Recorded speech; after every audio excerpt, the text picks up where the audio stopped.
Hello, and welcome back for another episode of the Accessible Technology Podcast, hosted by myself, Phoebes Lau.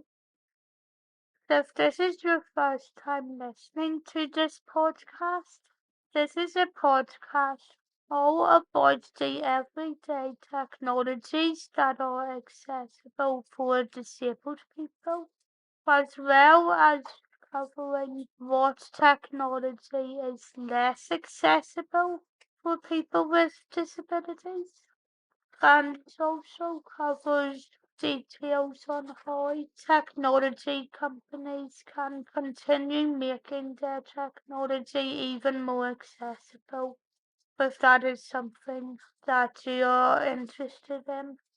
My interest in everyday technology that is accessible for disabled people comes largely from the fact that I have been paralysed from the neck down since 2001, and for that reason, my only bit of movement is my head.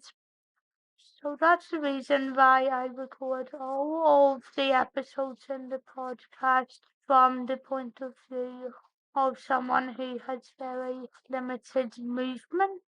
And I also have to rely on a chopstick or a stylus to use technology as well. But anyhow, if this sounds like a type of podcast you're interested in, you can follow it by searching for the Accessible Technology Podcast on Apple Podcasts, Amazon Music, Audible, and Spotify. However, if you'd like to support the podcast and the content I produce in other ways, you can also support it by going over to the Phoebes Lau Buy Me a Coffee page, where you will be able to give me a one-time donation of whatever amount you want. Be able to find exclusive episodes that aren't part of the podcast, as well as checking out other products, so please consider checking it out.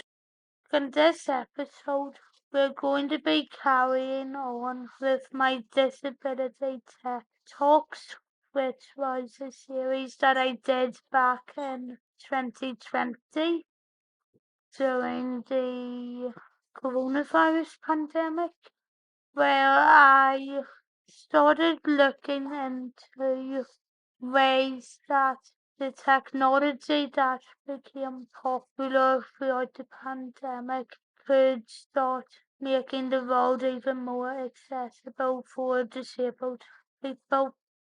And in this episode, you're going to be hearing all about where technology and gaming technology stand within the law, and whether or not anything should change in the law to make technology even more accessible and to reach a more accessible technological future. The video that the main bit of today's audio comes from has been taken from the video that was uploaded to YouTube back in December 2020, and the link to that is available below if you would also like to check it out. There's no additional notes in today's episode, however, because I'm not covering any specific bits, other than to say there's really no legislation in the UK currently that would sort of help technology become even more accessible. because everyday technology is not part of the Disability Discrimination Act. But now that I've said all of that, let's just jump straight into the episode. Better. The 8th of November this year, we celebrated the 25th birthday of the Disability Discrimination Act, which came around after many disabled people protested by chaining themselves to buses and other bits of transportation in the early 1990s, before I was born. This brought round the Disability Discrimination Act, which gave us basic civil rights to access goods and services, employment, education, transport, and accommodation. But despite the many things that the Disability Discrimination Act allowed us to get, there are still many problems with it, which is what I'm going to be looking at throughout this. Now, coming in at point number 1, we have photosensitive modes as a lawful requirement for media, streaming and gaming sites. I included this point in my last vlog on accessibility options. I think developers should add into various bits of technology and gaming. I don't have epilepsy myself, but I know and have known people who do, including flashing lights in a lot of goods such as film, TV, different media packages and games, puts us, in my opinion, into the situation where some people are allowed to buy something but others aren't, and so that violates the goods bit of the Disability Discrimination Act. So I think this should be a lawful requirement. Yes, I can see how some movies and digital content couldn't do it, but for gaming sites, yes, I think it should be a law. At point number 2, we have museums which aren't wheelchair accessible should lawfully be required to offer a virtual or video version of an event. I mentioned in vlog 2 of my Disability History Month coverage, which again, if we haven't seen that, you can find it by going over to technologyreviews.co.uk or clicking on a record that will be somewhere around here.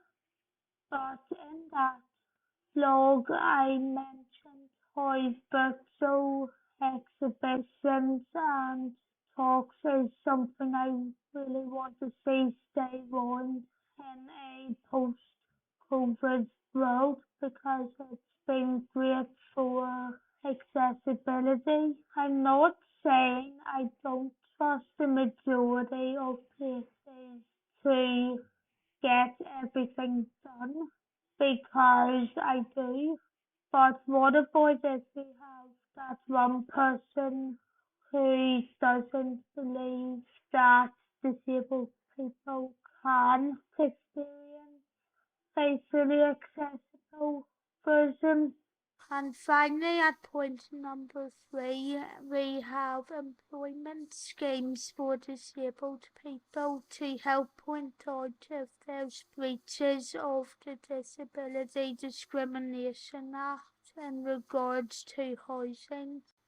According to the House of Commons, 288,000 disabled people in the UK are unemployed, or 6.5%, with over two-thirds of disabled adults, being 67.6%, still living at home with their parents, according to www.ons.gov.uk.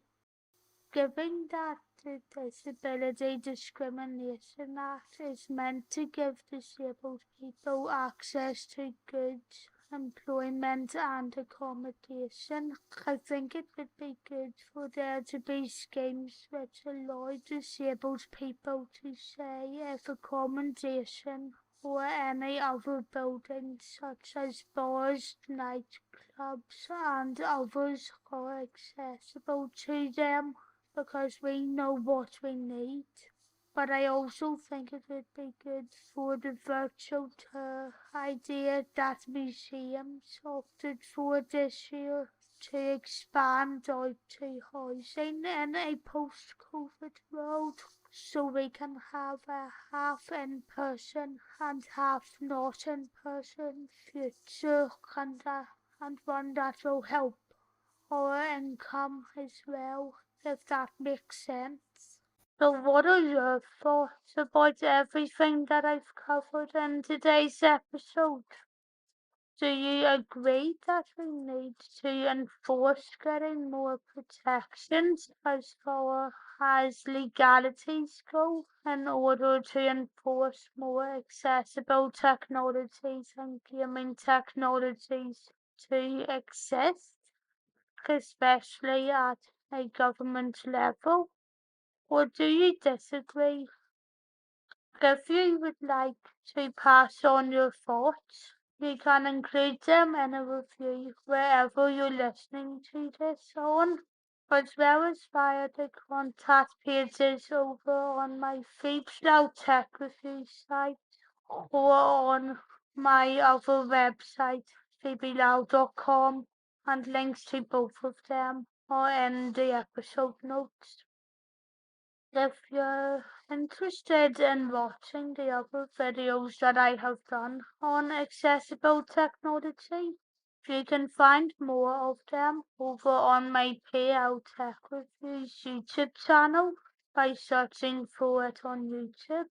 And if you would also like to see a couple of my accessible tourism reviews, as well as my film, TV, theatre reviews and political videos, you can find them by searching for Phoebeslow Journalism on YouTube. And if you would like a video-free version of everything that is covered on my Phoebeslow Journalism YouTube channel, you can get that by searching for my other podcast, the Phoebeslow Podcast, on all of the same destinations as you can listen to this podcast on. But of course, there is also the Buy Me a Coffee page. In the next episode, you'll be hearing the last episode of the Disability History Month Tech Talks that I did back in 2020. And that one will be all about disability representation in video games. If you would like to support me via my socials, you can do so by searching for @Phoebeslow on Twitter, and by searching for The Real Phoebeslow on Instagram. And if you would like to support everything that I do on Phoebeslow Tech Reviews, you can do so by following the Phoebeslow Tech Reviews site if you have a WordPress account. Thanks for listening, and I'll talk to you all in the next one. Bye!